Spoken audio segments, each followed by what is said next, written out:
ചതികളുടെ കുഴികളെല്ലാം മനോഹരമായ പുഞ്ചിരികൾ കൊണ്ട് മൂടപ്പെട്ടവയാണ്. അതിൽ വീണു പിടയുമ്പോൾ രക്ഷകരായി അഭിനയിക്കുന്നതും കുഴിയിൽ വീഴ്ത്തിയവരാകും. അതുകൊണ്ട് തന്നെയാണ് ചതി പറ്റിയ പലർക്കും ചതിച്ചവരാരാണെന്ന് തിരിച്ചറിയാൻ കഴിയാതെ പോകുന്നത്. പാതി വഴിയിൽ കൂടെ ചേർന്ന മനുഷ്യരിൽ പലരിലും സ്നേഹത്തിനും ചിരിക്കുമിടയിൽ ഒളിപ്പിച്ചു വെച്ചൊരു മൂന്നാം കണ്ണുണ്ടാവും, ചതിയുടെ മൂന്നാം കണ്ണ്. മനോഹരമായി മൂടിവെച്ച കുഴികളൊരുക്കി അതിനുമേലേക്ക് വിശ്വാസത്തിൻ്റെ കൈപിടിച്ച് നമ്മളെ നടത്തിക്കൊണ്ടു പോകും ആ മനുഷ്യരൊക്കെ. കണ്ണൊന്ന് തെറ്റുന്ന നേരം പിന്നിൽ നിന്നു തള്ളി ആ വീഴ്ചയുടെ ആക്കം കൂട്ടും.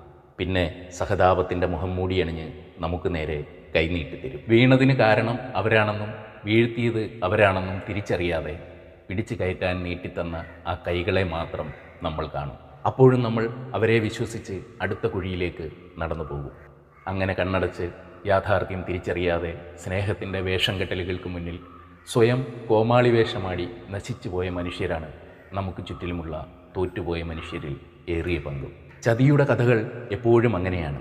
അത് തിരിച്ചറിയുന്നത് ഒരു തരത്തിലും പ്രതികരിക്കാനാവാതെ തളർന്നു പോകുന്ന കാലത്തിലാവും. അന്ന് നമ്മൾ ഉറക്കെ വിളിച്ചു പറയുന്ന നീറുന്ന സത്യങ്ങളെക്കാൾ ആളുകൾ വിശ്വസിക്കുന്നത് നമ്മളെ ചതിച്ചവരുടെ നിറം പിടിപ്പിച്ച നുണകളുടെ കഥകളാവും. അവിടെയും നമ്മൾ ചതിക്കപ്പെടും. ചിതയിലും എരിഞ്ഞു തീരാത്ത നോവുകളുമായി നമ്മൾ സ്വയം എരിഞ്ഞു തീരുമെന്നല്ലാതെ തിരുത്താൻ ഒരു നിമിഷം പോലും കാലം നമുക്ക് ബാക്കി തരില്ല.